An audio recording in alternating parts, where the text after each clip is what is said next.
It's not about motivation. Winners need discipline. Wake up and win today. Discipline comes from within. Boxing King Media in association with BOXRAW. Spencer Fearon. Spencer, thank you for your time. It's a miserable cold day out there. I see you wrapped up. I'm about to go on a run. So before I go on my run, I thought I'll talk to my brother. How's things with you, Aki? All good, mate. All good. Just looking forward to the week ahead. A great weekend of boxing. But before we jump onto the boxing, I was just looking on your Instagram. I see that you've been doing, it's a month of giving and it's a month of charity, and you've been doing some good stuff. Do you want to tell us a little bit about that? Because I want to see if I can support you and help you in any way with what you're doing at the moment. Very much. What we're doing was it hand to heart in conjunction with 313 Al Medina charity. I'm just dealing with my area right now. My area is South London, so there's a lot of homeless and people out there and their families that are in need. So we're doing a little fundraise with the charity, done that, and so far I've done 120 families so far, helping them out with assistance with their shopping. Yesterday was kind of hectic because it was on the Sunday. So yesterday was kind of hectic. So I'm doing that, helping out people. So if anybody would like to donate, no doubt I'll give you a link. You can click onto the link. I've got to thank the brother from Al Medina 313, brother Ansar from Banbury. Beautiful, beautiful human being. Just phoned me up and said, Spence, it's the month of giving. People get too confused that because you're Muslim, that you must only help Muslim people in doing zakat, which is charity for people who don't know. No, we're meant to help everybody. And that's the only way that before anything, we are one human family and we need to act as one human family. So I think I got to give this brother Answer so much props, because anything I need is a phone call. I make a phone call to him and he's on it. So, you know what I mean? I've helped him on a couple of things in the past, on fundraisers, which we did. And that's what I'm doing at this present moment. So seriously, it's a great time. So for Muslims and non-Muslims, please donate. Everything is going to help families in need at this present moment, because the financial crisis that people are going through right now is very, very serious. People are feeling it. So people are feeling it. If I'm in a position that I can help people and I can reach out to other people, then so be it. And I know I'm not meant to say this, but I'm going to say it anyway. Billy Nelson, right? Top man. I'm not going to say what he did, but top guy. Very, very helpful human being. And like I said before, I think he's very, very misconstrued. I don't think people really get him. But yeah, I mean, he's a proper guy. I've got a lot of time for Billy. Yeah, well, the message you said then, I will reiterate that you wanted to help all mankind, if I put it like that. And what I'll do my bit, Spencer, for you. And the link, if you can send it to me afterwards, I'll pin it to the interview on the comment section. And people, if they want to donate and help out and feed families that are struggling, they can do that. Seriously, but majorly, my massive big up to 313 Al Medina charity, because they were the ones that brought the idea to me and said, "Come, we got to do something." I was just sitting in my house and got a phone call, and they said, "Like, let's go and do something." And I think it was beautiful. This brother Answer, beautiful human being, just said, "Look, it's not about being secular. It's about being very diverse and helping people." And I've done loads of things like this before, but it's just good that at this time now, because of Ramadan, that I can do it. So yeah, I mean, great, thank you. Good stuff, Spence. Let's jump onto the boxing at the weekend. To be fair, I was going to say stand out, but there was like all four fights had some sort of story to them. We saw Campbell Hatton in an epic fight lose his O. We saw Ishmael Davis, make a statement. We saw Sandy Ryan blitz Terri Harper, and nobody expected that at all. Not to put it to end like that. And Dalton Smith to stop a genuine world level fighter. I'm going to let you take your pick. Which fight do you want to start with? Ishmael Davis. Yeah, start with that. No, just simply because he's got a brilliant backstory. Tundi was like, this guy, I like this guy a lot. I didn't know much about him, to tell you the honest truth, but he's in good hands. Watch our interview with him. I did an interview with him, sat down 20 minutes, 2 days before the fight, where he goes into detail about his upbringing. It's fascinating. I'm gonna do that. As soon as I get off here, I'm gonna do that. I think because Troy Williamson ain't no joke. Troy Williamson is a serious guy, right? And for him to go out and perform there, with only having one amateur fight and coming in, and a lot of people say like an old school fighter.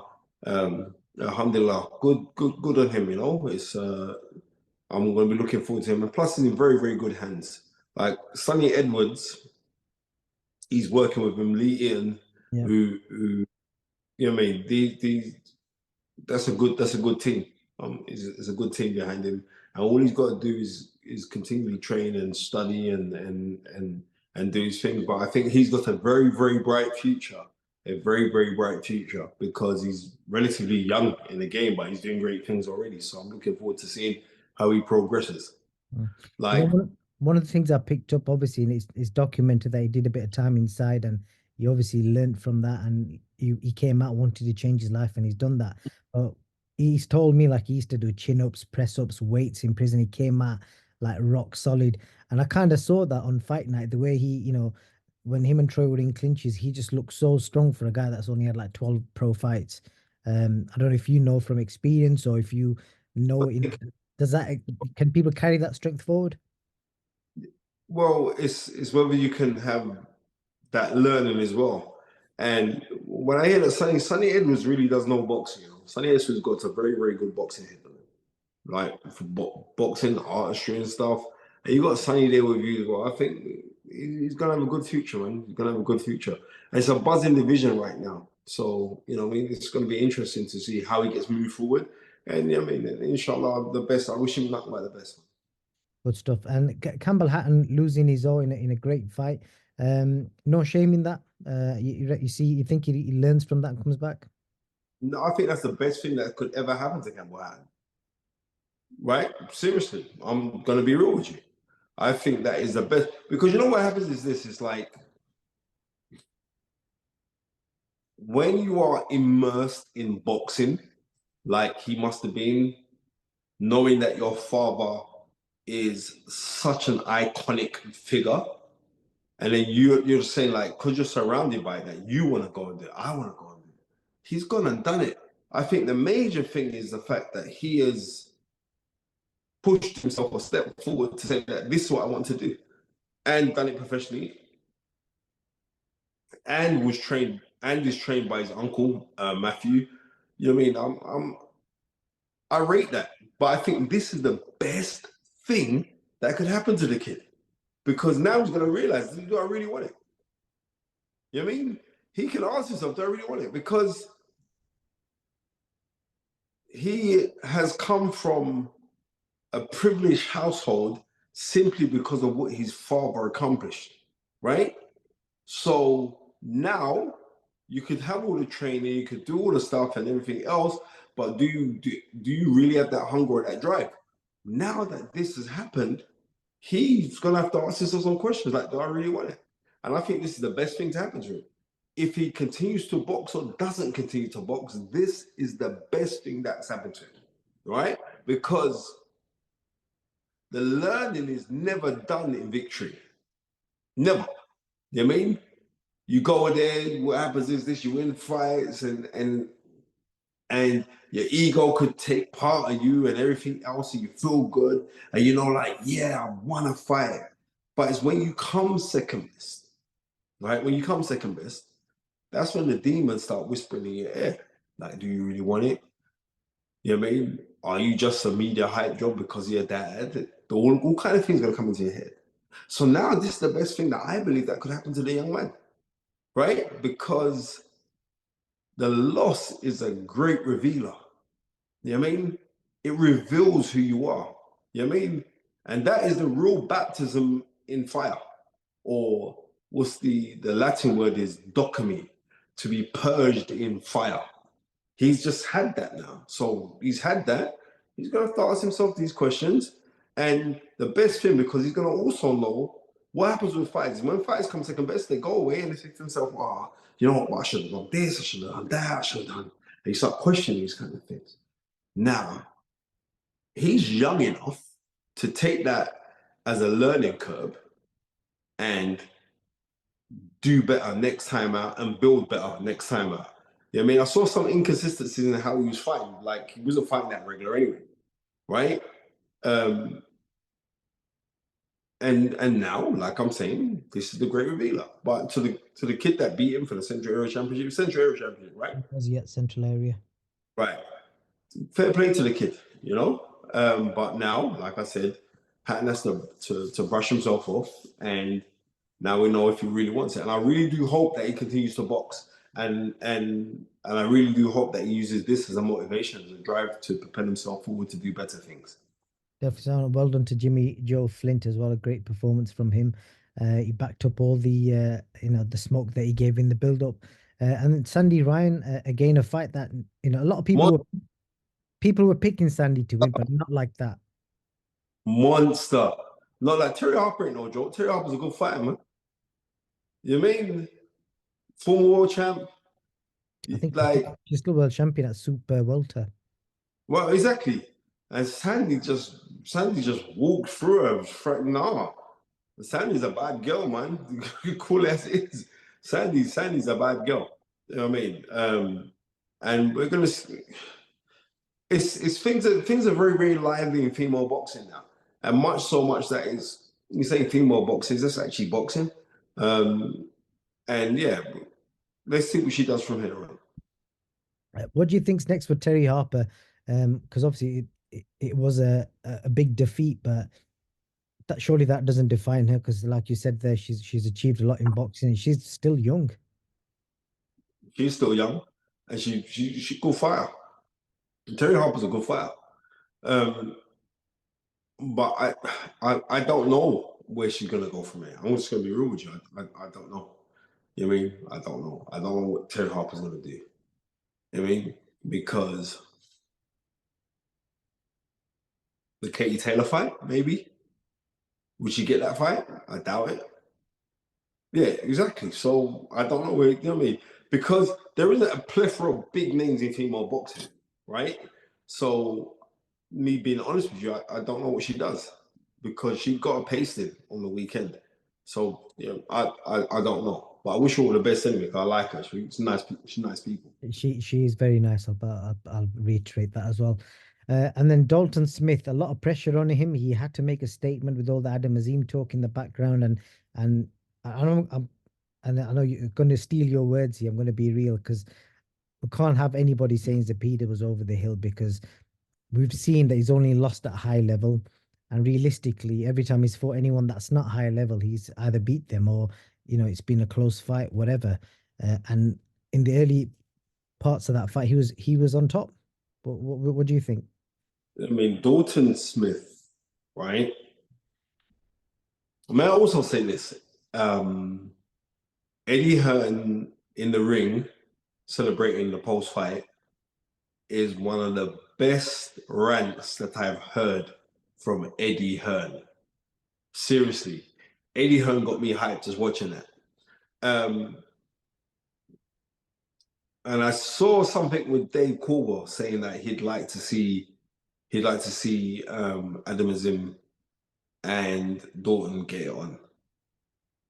I think it could be a little bit difficult, unlike when James DeGale and George Groves fought each other, and then both of them went on to win world titles, but they never got to meet again, which was unfortunate, even when they both respectively held world titles at the same time. But I would say, I would like to see that fight. He's number one challenger now for the European title. Yeah, so the British Boxing Board have mandated. for Yeah, the title, and yeah. it's European as well. And I'm gonna be real with you. If I was Adam Azim, I'll take the fight. Seriously, I'll take the fight. But I know maybe politically, with him being over at Sky, Dalton being on the zone, I don't think it is going to be that easy to make, because no doubt Ben Shalom will say, look, I've got my commodity over here. We don't need a crossover, but would you really want to relinquish your European championship? Because you're European champion, you've got a top 10 spot in the world now. So here could be a time for Adam Azim, you've got to put up or shut up, because the challenge is there. But when we're speaking to other insiders saying, oh, I think it could be a little bit too early for Adam, but I think they should go and have it, right? Because we have, as individuals in boxing fans, especially these newbie boxing fans, we put so much emphasis on this magical O that doesn't exist. It doesn't exist. Do you know what I mean? Boxing is about testing yourself. Yes, I understand that it is a business, but if you can't do the business, then you have no business being in there, right? And boxing is also about timing. So as it being as interested as it is right now, certain times you have to do things that are business smart. And maybe they'll think like, oh, no, we don't want it. But if it does, if Adam Azim doesn't take that fight, right? Because Boxer and Ben Shalom get a lot of flack at this present moment, people will turn around and call Adam Azim a coward. You do realize that, right? It's a shame, isn't it? That's the harsh reality of boxing, because Adam Azim would probably, well, would fight anyone, but the decision makers around him will be the ones who make the decision. Yeah. And like you said there, I'm assuming the decision will be based on risk, reward, timing, all that kind of stuff. So yeah, it's a bit mad because boxers get the blame for stuff like this, when in reality it's because I think people forget a boxer is almost like a property that you're investing in and you're allowing it to grow, and you kind of cash in at the right time. Would that be fair to say? Yeah. But the true intellectual property is ownership, right? So here is the rules: is does Adam's team, Shane McGuigan, right? That's the real team. Forget about the promotional side. The real team is Adam's father, Shane McGuigan. Do they think they could go in there with Dalton Smith? Because if they do think they can go in there with Dalton Smith, then they should take the fight. That's what I'm saying, right?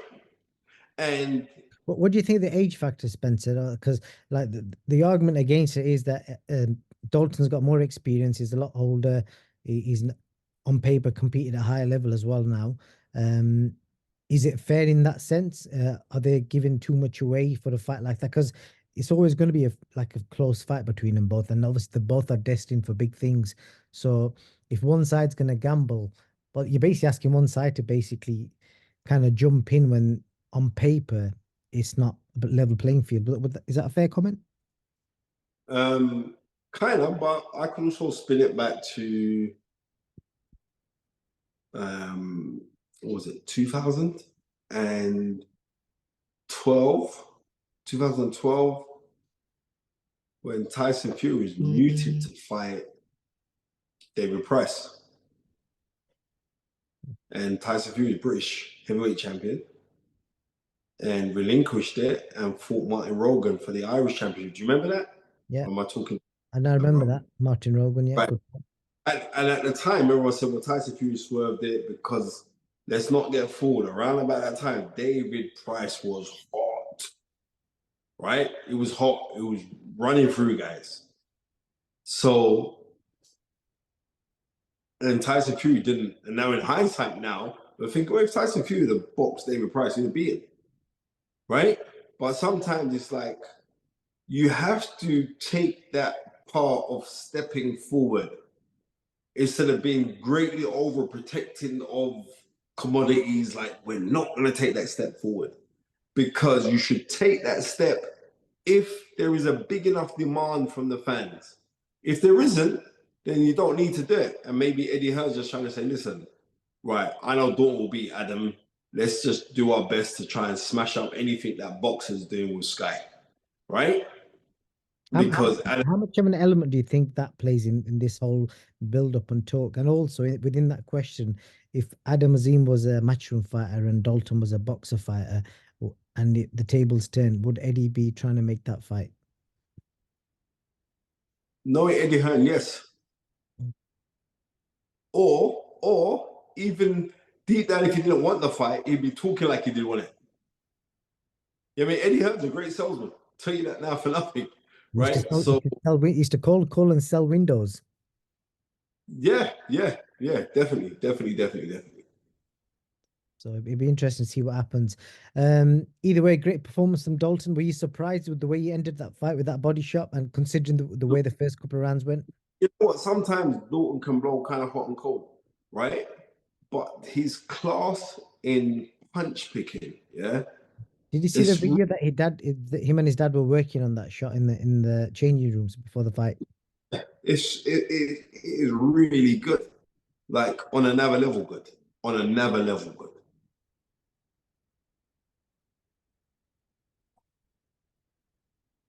Have I lost you there? You're still there? Yeah, I'm here. That's it. You paused. So we've got 5 minutes left before this Zoom thing ends. I was going to quickly get a word on you. We saw the news announced today. The 5v5 has come up, so we'll cut through all the stuff in the middle. You obviously have seen the announcements. I'm guessing Spencer Fearon sat there and thought about the kind of fights he'd like to see. So I'm just going to run through the division. Let's make up some mythical fights if you're able to do that. So Frank Warren chose heavyweight. So Eddie would have to pick a heavyweight, and everyone thinks that Frank's going to pick Dubois, and Eddie is more than likely going to go down Hrgovic. Who wins that? Who wins that fight? Mm-hmm. Allegedly, Hrgovic kind of dealt with Daniel Dubois in sparring, right? Okay. I know you heard about that. You know what I mean? Because boxing, you know what boxing is like. But Daniel Dubois has really improved, and Daniel Dubois is finding himself under the tutelage of Don Charles, which is really nice to see. And Hrgovic has not impressed me since the losing of his father, right? He lost his dad, he boxed. Zhang, I didn't think he won that fight. I'm just going to be real with you. So it depends on which guy turns up. But Daniel Dubois surprised me in how he's come back since losing to Joy Joyce. But I still have to have Hrgovic as a favorite in that fight. Who do you think they're going to pick at featherweight? Because Eddie Hearn chose featherweight as the second division. I know Nick Bull just had a really he should be WBC featherweight champion award, right? So it'd be great. Apparently Ray Ford's out of the picking, so out of it. Yeah, Ray, because that's who me and Tony were going with yesterday. So if he's out of the pickings, then it's got to be. There's only Liam Davis, Masood, Josh Warrington. Yeah, potentially. Yeah, but apparently I heard he's moving up to super feather, so I'm not sure. I'll get him then. But so Lee Wood, British fighter of the year, British Boxing Board of Control fighter of the year, moved up as well. So I think Liam Davis and Shabazz Masood seems like the only realistic fight. Well, it's gonna be Masood and Liam Davis. And Liam Davis, yeah. In one word, who's the favorite? I would slightly say Liam. I would slightly say Davis on that one. The middleweight fight, the one that's rumored heavily, is Hamza Shiraz and Amor Williams. Wicked. I spoke about it yesterday. If that's the fight, that's a wicked fight, right? Amor Williams is a very, very good fighter, right? And Hamza Shiraz is British version of Oscar De La Hoya. That's a wicked fight. Do you know what I mean? Seriously. Pick a favorite in that, because that's a toss-up, isn't it? It is a toss-up, but I slightly favor Hamza Shiraz. Okay. Light heavyweight, it seems wide open because everyone was expecting Yard, Callum Smith. I don't know if you can give us any sort of insight, but there's obviously Yard rumours fighting Poazzi on Sky. So I think what I'm hearing recently is Craig Richards and probably Willie Hutchinson. So I don't know which one should we go with. Oh, cool, but is anybody interested in that? I'm just gonna be real with you, no disrespect. No, it's like no, and listen, I want Willie and Craig. I know Craig really well. Yeah, I mean, his family come from the same parish as my family in Jamaica as well. I would want Craig to earn exponentially well. I'm just gonna keep this thing 100. If we say Yard versus Craig Richards, you know what? Them two are friends, right? I'm not even seriously. But obviously, I just want to see any of these guys who I know I want to see greatly financially rewarded. In fact, any box I want to see greatly financially rewarded, but even more so, guys who I know I want to see you greatly financially rewarded. Okay, we've got 90 seconds. Let's quickly chuck this in.